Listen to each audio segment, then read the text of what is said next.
Iran US കോൺഫ്ലിക്റ്റിൽ ആകെ 16ഓളം US soldiers കൊല്ലപ്പെടുകയും 430ഓളം US സോൾജേഴ്സിന് injuries ഉണ്ട് എന്നുള്ള റിപ്പോർട്ടുകളാണ് ഇപ്പോൾ പുറത്തു വന്നുകൊണ്ടിരിക്കുന്നത്. നമുക്കത് പരിശോധിക്കാം. അതുപോലെ യുഎസിന്റെ MQ-9 ഡ്രോൺ ഇറാൻ അടിച്ചിട്ടുണ്ട് എന്നുള്ള റിപ്പോർട്ടുകൾ ഇറാൻ പുറത്തുവിട്ടിട്ടുണ്ട്. അതിനോടൊപ്പം തന്നെ അതിന്റെ വീഡിയോ ഫൂട്ടേജും പുറത്തുവിട്ടിട്ടുണ്ട്. നമുക്കത് കാണാം.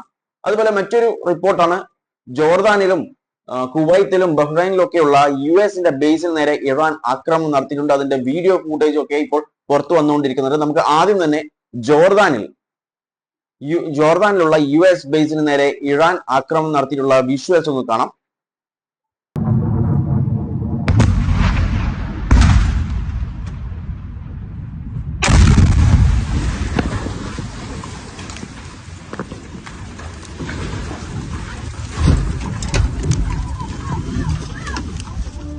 US സെൻട്രൽ കമാൻഡ് അറിയിച്ചിട്ടുള്ളത് ജോർദാനിലെ മുവാഫക് സൽത്തി എയർബേസിന് നേരെയാണ് ഇറാന്റെ ഈ ആക്രമണം ഉണ്ടായിട്ടുള്ളത്. ഈ ആക്രമണത്തിൽ 2 യുഎസിന്റെ സർവീസ് മെമ്പർ കൊല്ലപ്പെടുകയും 4 സർവീസ് മെമ്പേഴ്സിന് ഇഞ്ചുറീസ് ഉണ്ടായിട്ടുണ്ട് എന്നുള്ള കാര്യമാണ് അറിയിച്ചിട്ടുള്ളത്.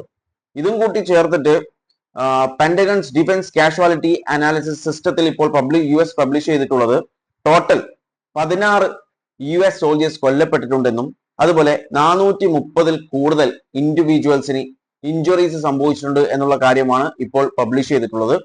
അതായത് കൃത്യമായി പറഞ്ഞു കഴിഞ്ഞാൽ ഇപ്പോൾ നടന്നിട്ടുള്ള എസ്കലേഷന് തൊട്ട് മുൻപ് വരെ 14 US സോൾജേഴ്സ് കൊല്ലപ്പെട്ടിട്ടുണ്ടെന്ന്.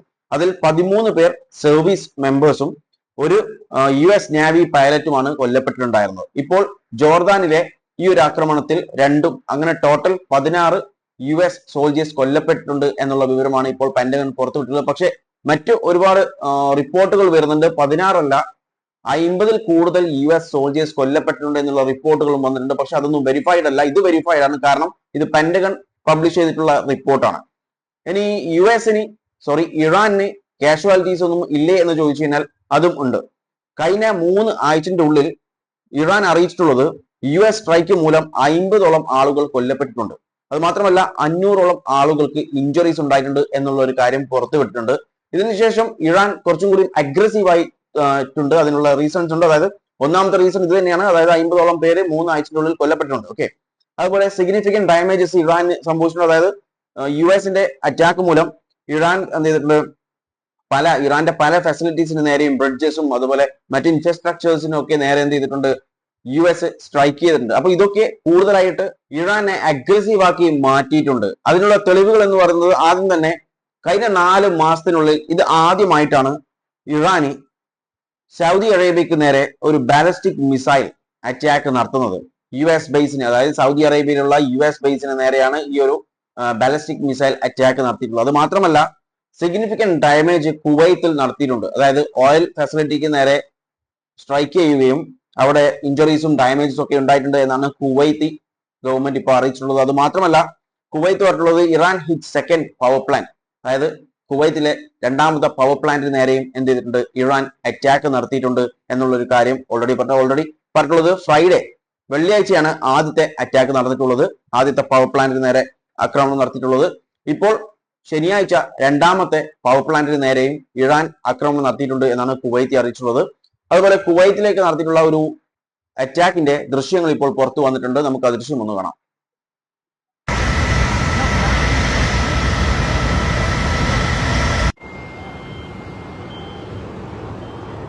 ഇതൊരു അൺവെരിഫൈഡ് ആയിട്ടുള്ള ഒരു വീഡിയോ ആണ്. പല സോഷ്യൽ മീഡിയ പോസ്റ്റും ഈ ഒരു സ്ഥലം ഐഡന്റിഫൈ ചെയ്തിട്ടുള്ളത് Saad Al Abdullah military academy, a major Kuwaiti military training ഫെസിലിറ്റിയാണ് ഇത് നമ്മളിപ്പോൾ ദൃശ്യത്തിൽ കണ്ടിട്ടുള്ളത് എന്നാണ്. എന്നാൽ ഇതിന്റെ ഒതന്റിസിറ്റി എത്രത്തോളമാണെന്ന് കൃത്യമായി വെരിഫൈഡ് അല്ല. കാരണം പല സോഷ്യൽ മീഡിയ പോസ്റ്റിലും ഇത് ഈ ഒരു സ്ഥലമാണെന്ന് പറഞ്ഞിട്ടാണ് ഈ ഒരു വീഡിയോ പ്രചരിച്ചുകൊണ്ടിരിക്കുന്നത്. അതുകൊണ്ട് തന്നെ ഇത് അൺവെരിഫൈഡ് ആയിട്ടുള്ള റിപ്പോർട്ടാണ്, അല്ലെങ്കിൽ വീഡിയോ ആണ്.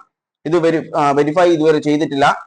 ഇങ്ങനെയുള്ള ചില അക്കൗണ്ട്സിൽ ഇങ്ങനെ ഈ വീഡിയോ പ്രചരിക്കുന്നതല്ലാതെ ഇതിന്റെ ഒതന്റിസിറ്റി എത്രത്തോളമാണെന്ന് വെരിഫൈ ചെയ്തിട്ടില്ല. ഓക്കെ, അതിനുശേഷം ഇപ്പോൾ ഞാൻ ആദ്യം പറഞ്ഞതുപോലെ ഇറാൻ യുഎസിന്റെ ഒരു MQ ഡ്രോൺ അടിച്ചിട്ടുണ്ട്. അതിന്റെ ദൃശ്യം കാണാം.